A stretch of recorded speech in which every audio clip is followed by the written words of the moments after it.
고린도전서 7장 8절에서 24절 본문을 통해 결혼에 관하여 하는 제목으로 두 번째 시간 같이 은혜를 받겠습니다. 지난 시간에 우리가 보았던 이 결혼에 대한 문제는 우리가 알고 있는 인본주의와는 완전히 다른 것을 우리가 보았습니다. 성경에서 말하는 성경적 원칙이 무엇인가? 여러 가지가 있잖아요. 결혼에 관한 것, 혹은 우리가 앞으로 다루게 될 고린도전서 15장 같은 경우 부활이나 죽음 같은 이런 하나하나의 우리의 삶의 중요한 이런 소재들에 대한 답은 세상에서 찾으려면 답이 없어요. 거기는 한계가 있습니다. 그러나 성경은 그 모든 인간이 이 땅에서 살면서 어떤 여러 가지 생계를 위해 열심히 달려가다가 때때로 자기 자신을 돌아보면서 내가 지금 어디에 있는가? 나는 어디를 향해 가는가? 이런 원초적인 근원적인 인간의 고민들을 하게 될 시점이 누구에게나 오게 되어 있습니다. 바쁠 때는 알 수 없는데 그때마다 한 가지 한 가지 생각할 때마다 그 모든 문제의 답을 세상에서 찾을 수가 없습니다. 그래서 인생은 공허한 겁니다. 외로운 겁니다. 답을 누구도 줄 수 없기 때문입니다. 그렇다면 예수 그리스도를 믿고 교회에 다니는 사람은 그 답을 자신도 알아야 되고 그걸 모르고 반응하는 사람들에게 그걸 가르쳐 줄 수 있어야 합니다. 그래서 성경적 원칙, 성경적 가치관이 대단히 중요한 것입니다. 우리가 지난 시간에 보았던 성경적 원칙, 가치관 중에 결혼에 대한 것을 우리는 명확하게 알고 있어야 하는 것입니다. 남녀가 만나서 같이 산다는 정도의 개념이 결혼이 아니라는 것입니다. 같이 살면 영원히 같이 살아야 하는데 헤어지는 이혼율이 얼마나 급증합니까? 그것은 결혼에 대한 성경적 가치관이 정립되지 못했기 때문에 헤어지는 것입니다. 오죽하면 이단인, 사이비인, 통일교 같은 경우에는 이혼을 못하게 만들잖아요. 인위적으로 그렇게 만들어가지고는 안 된다는 거예요. 잘못된 그것도 잘못된 것입니다. 중요한 건 결혼에 대한 성경적 가치관으로 볼 때 결혼은 창조적 원리에 의한 거룩하고 신성한 것이다. 이것이 여러분의 마음속에 결론이 되어야 한다는 겁니다. 창세기 2장 말씀에 우리가 보았던 것처럼 남자는 부모를 떠나 아내와 한 몸이 된다 그랬습니다. 그것은 결혼 곧 가정을 의미합니다. 이 가정은 우리가 전에 보았던 것처럼 성령님이 이 땅에 강림하셔서 교회가 세워졌습니다. 주님의 피로 사신 이 교회가 세워진 것만큼 똑같이 가정이 중요하고 대단히 귀하다 하는 것을 성경은 말씀하고 있습니다. 또 우리가 잘 아는 이사야서 54장 5절에 보면 이런 말씀이 나옵니다. 이사야서 54장 5절 제가 읽어드리면 이사야서 54장 5절에 보니까 이는 너를 지으신 이가 내 남편이시라. 이 이사야서 말씀에 나오는 이 말씀은 이스라엘 백성과 하나님 사이의 언약을 우리는 잘 알고 있습니다. 그런데 그 언약을 이사야 선지자를 통해 하나님은 혼인관계로 말씀하고 있다는 겁니다. 이 언약이 얼마나 중요합니까? 이 지구상에 수없이 많은 민족들이 있지만 오직 한 민족, 이스라엘 민족만 하나님의 택함을 받았습니다. 그들이 다른 민족보다 더 뛰어난 것이 있어서가 아닙니다. 우리가 구약을 보면 이스라엘이 얼마나 한없이 연약하고 나약하고 죄에 노출되어서 불순종하고 살아가는 민족인지 모릅니다. 그런데 하나님이 택하셨다는 겁니다.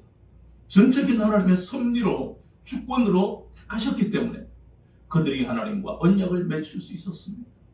그래서 그 언약을 혼인관계 하나님이 택하셨기 때문에 마치 그건 우리가 호세아서의 비유를 하자면 더 쉽게 말하자면 정말 고멜 같은 그 음란한 여인이 우리의 삶입니다. 이스라엘입니다. 죄를 짓는다는 겁니다. 우리가 음란한 죄를 지었다 그 뜻이 아니라 하나님 앞에 죄를 짓지 않는 인생이 없다는 것을 고멜을 통해 상징적으로 나타내는 겁니다. 그래서 그 호세아는 그렇게 죄를 짓고 살아가는 여인을 끊임없이 찾아가서 남편과 아내로 부부로 가정을 이루고 살아가게 만드시는 그 비유의 의미, 상징의 의미가 바로 하나님과 이스라엘, 더 나아가서 예수님을 이 땅에 보내신 그 하나님 아버지와 우리의 관계가 바로 이런 관계다 하는 것을 단순하게 남자가 그리고 여자와 만나서 결혼하고 가정을 이룬다는 단순한 그 의미를 넘어서는 다른 차원의 말씀이 성경적 가치관, 그 중에도 결혼의 의미다 하는 것을 우리는 깊이 생각해야 하는 겁니다. 우리가 이러한 구약의 이사야서 말씀을 우리가 굳이 기억해야 하는 이유는 한 가지밖에 없습니다. 세상적인 가치관으로 결혼을 생각하면 내 마음대로 결정하는 겁니다. 저 사람은 나하고 환경이 맞고 성격도 맞고 비슷하니까, 저 사람은 내가 가진 게 없으니까, 나는 말이지 다혈질인데 저 사람은 어떻게 내 말하는 것마다 조곤조곤 다 들어주고 그래. 저 사람이 딱 내 배우자야. 야, 우리 집은 이것도 없고 저것도 없는데 이 사람은 가문도 좋고, 필요에 따라서 내 마음대로, 그리고 내 감정이 저 사람하고 결혼하는, 뭔가 내 마음이 저 사람에 대해서 뭔가 느끼는 게 달라. 이런 모든 것들이 잘못되었다는 건 아닙니다. 그러나 그건 부족하다는 거예요. 그게 부족하기 때문에 나중에 문제가 생길 때 이혼하는 이유는 좋아서 결혼했는데, 어느 한쪽의 필요에 의해서 결혼했는데 그것으로 다 채워지지 않더라는 겁니다. 그래서 우리는 세상적 가치관으로 결혼할 수가 없는 것입니다. 우리에게 중요한 것은 이러한 창조 원리에 의해서, 그리고 우리를 부르신 그 부르심의 원리에 의해서 결혼을 생각하고, 그리고 결혼 생활을 유지해 나가야 되는 건 대단히 중요한 겁니다. 이사야서 54장 5절에 하나님과 이스라엘이 혼인 관계와 같이 대단히 중요한 그런 언약으로 묶였다 하는 것처럼 우리도 마찬가지입니다. 하나님과 이스라엘이 언약 관계로 묶였다면 우리는 예수님과 우리가 언약 관계로 묶였습니다. 새 언약이라고 하는 것입니다. 그런데 이것도 이사야서 말씀으로 우리가 연결시키면 예수님이 우리의 신랑이 되신다는 겁니다. 하나님 아버지가 이스라엘의 남편이 된다고 분명히 성경은 말씀하는 것처럼 오늘날 우리는 바로 예수님이 우리의 신랑이고 우리는 예수님의 누굽니까? 신부입니다. 그렇다면 우리가 세상에서 말하는 결혼이 완전히 우리와 다른 차원을 우리가 생각할 수 있는 게 바로 그것입니다. 우리의 신랑 되신 예수님 앞에 우리는 고멜처럼 날마다 죄를 짓잖아요. 그러니 날마다 죄를 짓고 내 하고 싶은 대로 고멜이 집 나가고 싶으면 나가고 다른 남자하고 자고 싶으면 자고 하는 것하고 똑같이 우리도 구원받았음에도 내 하고 싶은, 내가 여기까지 신앙생활 잘했으니까 다음에는 좀 쉬고 내 마음대로 해요. 내 마음대로잖아요. 이번 주는 힘드니까 좀 쉬고 다음 주 나가지. 내 마음대로. 어제 기도했으니까 오늘 집에서 내 피곤한데 좀 잠만 자고. 내 마음대로. 아니다 하는 겁니다. 예수님이 우리의 신랑 되시기 때문에 힘을 내야 됩니다. 왜냐하면 예수님은 가장 중요한 생명을 우리에게 바치는 신랑 아닙니까? 이 세상의 생명처럼 소중한 게 어디 있습니까? 천금만금으로도 바꿀 수 없는 게 생명입니다.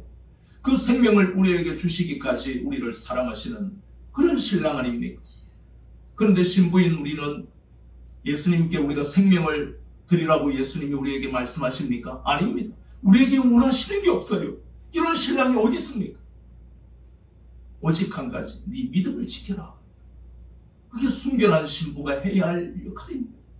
그리고 순결한 신부, 믿음을 지키지 않으면 천국 혼인잔치, 이 땅에서는 예수님과 우리가 결혼했지만 불완전하잖아요. 아직까지 완전한 구원이 아닙니다. 천국 혼인잔치까지 가야 합니다. 그런데 우리가 세마포옷을 입지 않으면, 성도의 바른 행실이 문제가 생기면 천국에 못 갑니다. 우리가 과거에 신앙생활을 얼마나 잘했든 아무 상관이 없습니다. 끝까지. 그것이 바로 이혼이라는 단어로 쓰면 우리가 먼저 이혼합니다. 마치 이스라엘 백성들이 하나님과 언약 관계를 맺어놓고 그들이 언약을 파괴해버립니다. 하나님은 한 번도 이스라엘 향해서 언약을 파괴하신 적이 없습니다. 혼인관계로 따지면 이스라엘이 항상 먼저 이혼했습니다. 애굽에 노예 생활하는 그 히브리인들, 이스라엘도 먼저 이혼했고, 가나안에 그렇게 약속대로 약속의 말씀을 하나님이 성취하셨는데도 먼저 이혼했고, 끊임없는 이스라엘 역사는 항상 먼저 이혼했어요. 우리도 마찬가지입니다. 예수님이 우리의 신랑이라 하면서도 먼저 우리가 배교해버리는 많은 이 시대의 많은 사람들을 보면서 다 할 말은 다 있지요. 이렇고 저렇고 이렇고 어쩌고 저쩌고 이혼하는 사람들 치고 할 말 없는 사람 없습니다. 연예인들이나 유명한 사람들 보세요. 다 성격 차이. 저 사람하고 내하고 성격이 안 맞아. 그거 참 웃기는 이야기 아닙니까? 성격이 맞으면 이혼 안 해요? 근본적인 원인이 그게 아닌 걸 듣는 사람이나 말하는 당사자는 다 압니다. 근데 만만한 게 성격 차이예요. 하나님이 만드신 성격과 기질이 이혼의 원인이 되지 않습니다. 거짓말입니다. 전부 거짓말 사기를 치는 거예요. 가장 큰 원인은 서로를 위해 희생하지 않기 때문입니다. 결혼이라는 것은 창조 원리에 의해서 하나님이 둘이 하나가 되게 하신 것은 서로 다른 것을 하나님이 다 하시지만 서로가 서로를 위해 희생하고 헌신하고 존중하고 섬기고 인격적으로 대하고 이렇게 살아가라는 겁니다. 쉽지 않습니다. 그러나 그렇게 하도록 성령님이 도우시잖아요. 결혼하기 전부터 우리는 그러한 신앙의 자세를 배워야 합니다. 이 결혼은 하나님의 창조의 원리로 의해서 세워지는 거야. 그리고 나는 부르심의 그 원리에 따라서 살아가야 되는 거야. 내 마음대로 하는 인생이 이제 끝이야. 인생의 주도권은 주님께 있어. 라고 한다면 결혼하기 전에 만날 때, 이 남자 저 남자를 만날 때 하나님이 이 남자입니까? 성령님 이 여자입니까? 성령님께 날마다 물어봐야 되는 거예요. 그러면 성령님이 아무 대답도 안 하시면 아직은 아닌가 보다. 그러면서 또 기도를 준비하고 끊임없이 그렇게 물어봐야 되는 거예요. 결혼이 얼마나 중요한데 성령님 이 남자와 이 여자와 결혼할까요? 성령님을 날마다 보이죠. 성령님을 모셔드리면 내가 부족하지만 그 부족한 것을 한없이 채워주시는 분이 하나님이신 것을 우리는 영적으로 체험하며 살아가는 겁니다. 그래서 우리가 이러한 결혼에 대한 것이 왜 세상 사람과 다르냐 하는 것이 바로 우리의 결혼은 그냥 좋아서 결혼하는 그런 결혼의 의미가 아니고 하나님의 창조의 원리에 의해서 창세기 2장 24절 창조의 원리에 의해서 그리고 난 다음에 우리를 예수 그리스도 안에서 부르신 그 부르심의 원리가 있는 것입니다. 그래서 고린도전서 3장 23절에 우리가 배웠잖아요. 우리는 누구의 것이고 그리스도의 것이고 그리스도는 하나님의 것이다. 그래서 우리는 하나님의 것이라는 겁니다. 그게 부르심의 원리예요. 이사야서 43장 1절에 내가 너를 지명하여 불러나니 너는 내 것이라. 하나님이 우리를 하나님의 것이라 주님의 것이라고 불러주셨다는 겁니다. 이게 부르심의 원리예요. 그러면 우리는 하나님의 것입니다. 하나님의 것은 하나님이 인도하신 그 인도하심 따라 살아가는 것이 바로 하나님의 것입니다. 우리 마음대로 하고 살아가지는 않습니다. 그러나 세상은 이러한 창조의 원리 혹은 부르심의 원리 이러한 말씀들을 받아들이지를 않습니다. 그래서 이 세상에 이혼율이 왜 급증하느냐, 그리고 청년들 사이에서 비혼주의, 결혼을 머뭇거리거나 아예 안 하려고 하는 비혼주의가 왜 급증하느냐, 그것은 하나님의 말씀을 거역하기 때문에 그들이 알든 모르든 간에 자기 멋대로 살아가고 싶은, 육체와 마음이 원하는 대로 살아가고 싶은, 그래서 구원받은 고린도 교회 성도들조차도 이러니 세상은 오죽하겠습니까? 그래서 믿는 우리는 결혼을 했든 안 했든 간에 가장 중요한 그 결혼이라는 그 한 가지만 보는 것이 아니라 그것이 성경적인 원칙이, 성경적인 가치관이 무엇인가 하는 것을 한 번 더 우리는 점검해야 한다 하는 것입니다. 우리는 우리의 것이 아닙니다. 항상 잊지 말아야 할 것은 고린도 교회가 잃어버린 그 복음의 본질, 바로 교회는 예수님의 머리다. 나의 인생은 바로 내 머리는 예수님이시다. 그걸 망각해버리고 그것에 대해 무지하니까 그렇게 축복을 받은 고린도 교회가 심각한 문제가 발생한 교회가 되어버린 것입니다. 그리고 두 번째 이제 우리가 알아야 할 것은 이혼에 대한 것입니다. 결혼은 우리가 앞에서 보았다시피 여러 가지 부분적인 의미는 많아요. 그래서 그 당시 고린도 도시의 타락한 그 모습 때문에 금욕주의의 바탕을 가지고 그렇다면 나는 말이지 내 육체를 제어해야 되겠어. 제어가 안 되니까 결혼하는 것이 음행을 피하기 위해서 결혼하고 그게 틀린 말은 아닙니다. 그 당시나 오늘날도 마찬가지입니다. 그러나 성경적 가치관으로 볼 때 결혼은 그건 부분적인 의미고, 아까 이야기했던 대로 하나님이 지으신 그 뜻대로 우리가 가는 것이 결혼이다 하는 것을 우리가 보았기 때문에. 그래서 예수님도 똑같은 말씀을 하시잖아요. 창세기 2장 24절 말씀처럼 마태복음 19장 6절이나 마가복음 10장 8절 9절에도 하나님이 짝지어 주신 것을 사람이 나눌 수 없다라고 예수님은 분명하게 못을 박잖아요. 주님을 통해서 바울이 지금 결혼과 이혼에 대한 이런 말씀들을 우리가 듣고 있는데, 이혼도 마찬가지예요. 이혼도 10절의 말씀에 보니까 갈라서지 말라라고 합니다. 이혼하지 말라 하는 게 성경적 답입니다. 어떤 사람은 이러니까 음행하고, 남편이 아내가 음행을 저질렀으니까 이혼하는 것 아닙니까? 신명기 24장 1절에도 있는데, 그건 좀 이따 우리가 살펴보겠지만, 예수님이 말씀하신 그 말씀은 이혼은 없다, 이혼해서는 안 된다라고 말씀합니다. 왜냐하면 창조 원리가 아까 보았잖아요. 둘이 한 몸이 되었기 때문에 갈라지지 않는 겁니다. 갈라졌어도 안 되는 것이고, 한 몸이 되는데 어떻게 갈라지면 죽지. 자, 여기에 대해서 구약적 그런 관점에서 보면 신명기 24장 1절에 보면 수치된 일로 인해서 이혼이 허락되었다. 그래서 구약이 참 어려운 것이 그 속에 감추어져 있는 복음의 의미로 풀지를 못하기 때문에 이렇게도 해석하고 저렇게도 해석해버립니다. 그래서 항상 구약의 의미를 깊이 우리가 묵상하면서 그걸 풀기 위해서는 항상 예수님의 복음으로 풀어야만 어긋나지 않습니다. 많은 이단 사이비가 나오는 것도 자기 멋대로 해석을 해버리기 때문입니다. 그렇다면 신명기 24장 1절에 대해서 그 당시 이스라엘은 두 학파가 각각의 다른 이야기를 합니다. 하나는 힐렐 학파입니다. 또 하나는 샴마의 학파인데, 힐렐 학파에서는 수치된 일로는 이혼할 수 있다 하는 그 수치된 일이 뭐냐?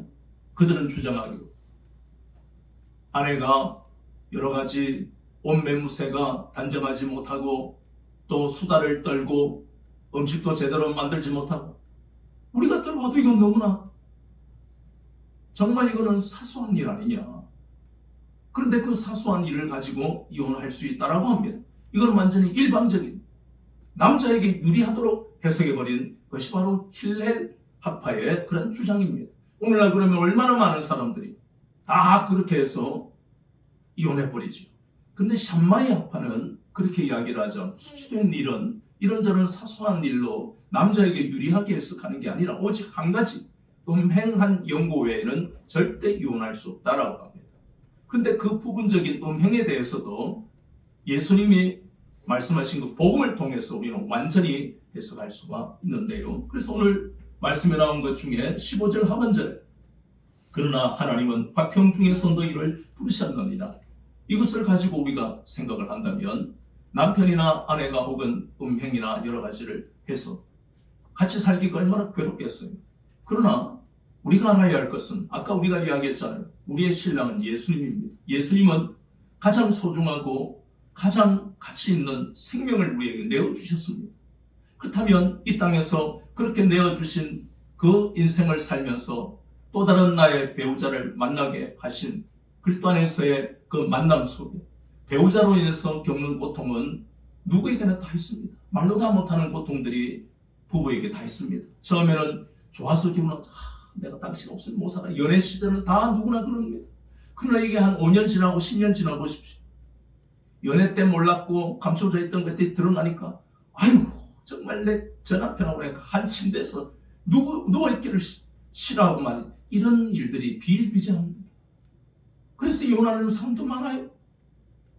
그런데 우리가 알아야 할 것은 예수님이 우리의 신랑이신 그 신랑 되신 예수님은 고멜 같은 우리의 인생이 구원받고 난 다음이라도 우리가 다 잘하는 게 아니잖아요. 얼마나 주님 보시기에 우리가 한심할 때가 한두 번이 아닙니다. 아이고 이놈아 저놈아 얼마나 우리를 한심하게 보시겠습니까? 그런데 주님은 우리에게 다가오셔서 위로하시잖아요. 안심하라 내니 두려워 말라. 위로하시는 주님 아니십니까? 그렇다면 우리가 성경적 가치관으로 그리스도 안에서의 부부의 이 결혼이라는 것은 성경적으로 우리가 들여다볼 필요가 있는 것이다. 그 말은 바로 에베소서 5장 22절에서 25절까지의 말씀이 답이다 하는 겁니다. 거기에 보면 교회와 그리스도의 그러한 관계로서 남편과 아내를 말씀하고 있습니다. 주님은 바울에게 그 교회와 그리스도의 관계를 부부로 이렇게 말씀하는 겁니다. 아내는 남편에게 복종하고 남편은 아내를 위해 희생해라. 복종과 희생에 대한 말씀을 합니다. 희생이라는 게 쉬운 겁니까? 아내가 예를 들어서 고매를 갔다. 그러면 남편이 희생해야 됩니다. 보세요죠. 아내가 고매를 같이 했으니까 나는 바로 이혼이다. 희생은 결코 쉬운 게 아닙니다. 아내도 마찬가지입니다. 남편이 내 머리가 되니까 내가 복종해야 쉽습니까? 나보다 부족한 게 더 많고 정말 이거는 할 줄도 모르고 내가 없으면 어떻게 살려고 아이고 이 복종이 아닙니다. 하나님이 지으신 그 성경적 원칙, 그 말씀하시는 원칙에 순종하기가 이렇게 어려운 거예요. 그러나 부부는 남편이든 아내든 공통점은 희생입니다. 예수님이 우리를 위해 피 흘리시고 몸 찢으신 것 같은 희생이 부부에게 있어야 합니다. 오늘 본문에 보세요. 신자와 불신자가 만났을 때 그 고통에 대한 것을 잠깐 언급했잖아요. 그런데 예수를 믿는 부부면은 불신자도 아니고 둘 다 신자면 그러면 희생할 각오를 해야 합니다. 그럼 나머지는 세상 같으면요 희생하면 아무도 안 알아줍니다. 내가 저 사람을 위해서 20년 30년 동안 맨날 물 가지고 와 쟤들이 반찬이 왜 이래 이런 속에 30년 40년 50년 살던 사람들이 황혼 이혼합니다. 세상은 이제 자식들 다 결혼시켰으니까 내가 그래 네 혼자 밥 한 먹어봐라. 얼마나 이 밥 차리는 게 시시때때로 막 이게 얼마나 힘든지 그래가지고 이혼 많이 합니다. 그러나 그리스도 안에서는 억지로 참는 게 아닙니다. 희생을 할 때 남편의 아내의 부족한 점을 위해서 갈등이 되고 싸움의 원인이 되기도 하지만 성령님이 우리를 찾아오시고 애야 이건 네가 양보해라. 저건 네가 참아줘라. 이건 내가 간섭할게. 내가 가서 야단을 칠게. 그래서 우리 날마다 성령님 의지해요. 성령님 저 남편이 저 아내가 저럽니다. 내 힘으로 할 수 없습니다. 내가 할 것 같으면 싸울 것 같아요. 싸움이 일어날 것 같아요. 우리를 도우시는 하나님이 우리와 함께 하신다는 뜻은 피상적인 게 아니에요. 그래서 갈라서지 않도록 하는 것뿐만 아니라 이 땅에서 부부가 다른 점으로 인해서 고통받는 평행선을 걸어가는 것 같은 그 인생을 하나님이 우리에게 오셔서 도우신다는 겁니다. 아름답게 빚어가신다는 것이 그것입니다. 하나님 깨닫게 하시는 거예요. 그래서 날마다 성령님 의지해야 합니다. 성령님 저 남편 때문에 고통을 받고 있어요. 성령님 저 아내 때문에 내가 힘들어요. 성령님 저 마음에 들어가셔서 깨닫게 해주세요. 돌이키게 해주세요. 이게 축복입니다. 아무 문제 없는 게 축복이 아니고 말도 많고 문제도 많은 인생 20년 30년 앞으로 죽을 때까지 같이 살아야 할 그 부부를 바라보면 때때로는 막 회의가 올 때도 있어요. 그러나 그때마다 하나님 의지하는 거예요. 그것도 개인에게는 뭡니까? 고난이라는 거예요. 고린도후서 1장에는 그 고난, 해결할 수 없는 어려움, 하나님만 의지하게 하시는 하나님의 뜻이다라고 분명히 성경은 말씀하고 있습니다. 그렇다면 다른 물질의 문제가 생기고 질병이 생기는 건 고난이 아니고 안 고쳐지는 남편, 안 고쳐지는 아내의 그 부분이 나에게는 고난인데 내 힘으로 해결하려고 하다 보니까 싸우는 거예요. 하나님 의지하라고 하시는 거예요. 기도하라고 하시는 거예요. 무릎 꿇으라는 겁니다. 그게 불신의 원리예요. 우리는 하나님의 것입니다. 그래서 이혼에 대한 말씀도 결국에는 서로가 희생하는 그게 바로 낮아지는 겸손 아닙니까? 그것 때문에 우리는 낮아지는 거예요. 내 힘으로 저 남편을, 내 힘으로 저 아내를 변화시킬 수 없구나. 낮아지는 거예요. 그럼 기도가 될 수밖에 없는 것이고 가난한 심령이 될 수밖에 없는 겁니다. 그냥 가만히 있으면 알아서 하나님 하시겠지. 이거는 또 그렇게 마음먹으면 하나님이 징계하십니다. 알아서 하시는 게 어디 있습니까? 자기가 엎드려야지. 기도해야지. 하나님 이 남편, 하나님 이 아내 문제가 심각합니다. 기도해야 되는 거예요. 응답 받을 때까지. 왜냐하면 예수님은 우리 값없이 구원의 은혜를 주셨는데 그 정도를 못하겠다 하면 하나님의 영광을 체험할 수 없는 인생이 되어요. 그러다가 더 큰 어려움을 배교하는 거예요. 하나님의 축복이 아무에게나 그냥 공짜로 내려지는 게 아닙니다. 가장 고귀하고 가치 있는 복이 영적인 축복이에요.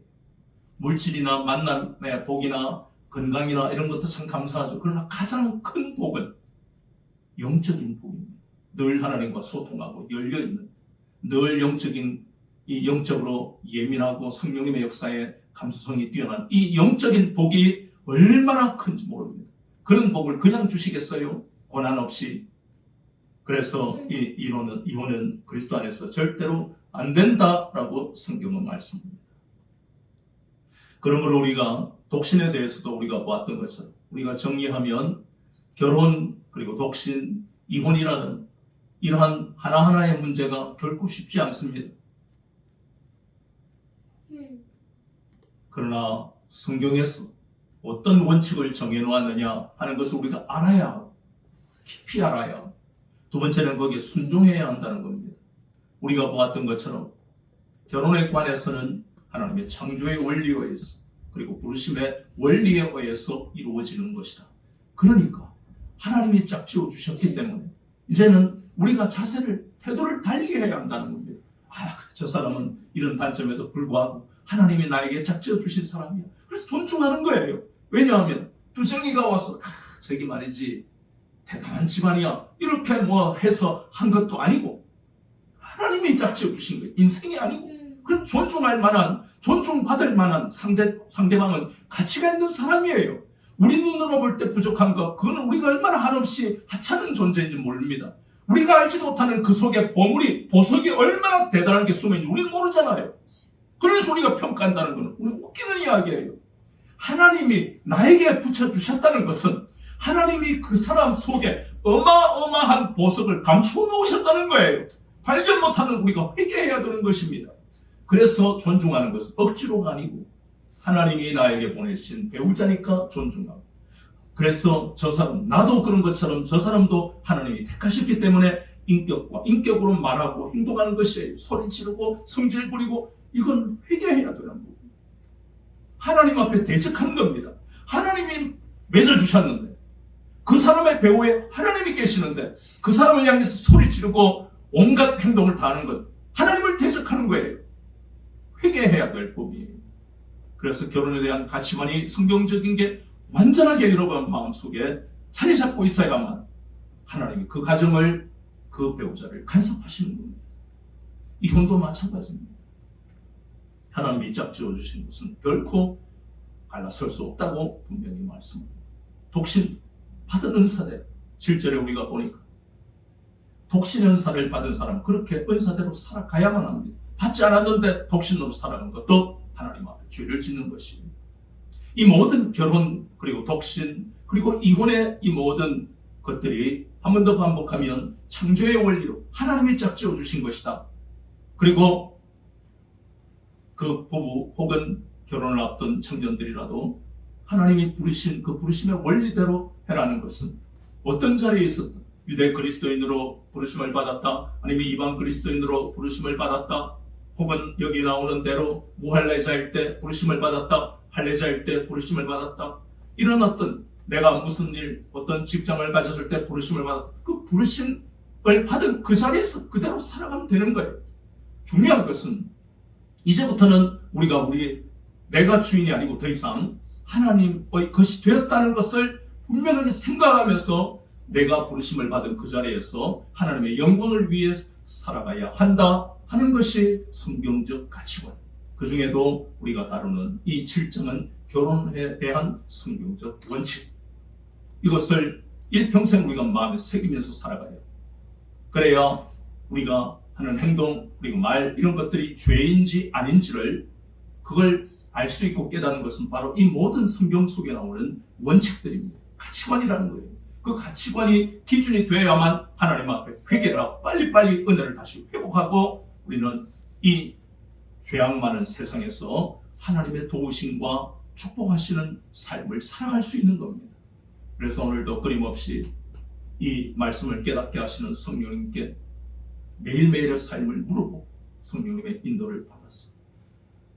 하나님이 우리를 남편으로 아내로 혹은 결혼을 준비하는 청년으로 또 기도로 준비하게 하시고 또 결혼한 가정은 서로 주님이 우리를 위해 희생하셨듯이 우리가 서로 희생하며 존중하고 용서하고 사랑하며 인격으로 만나게 하신 것을 잊지 마요.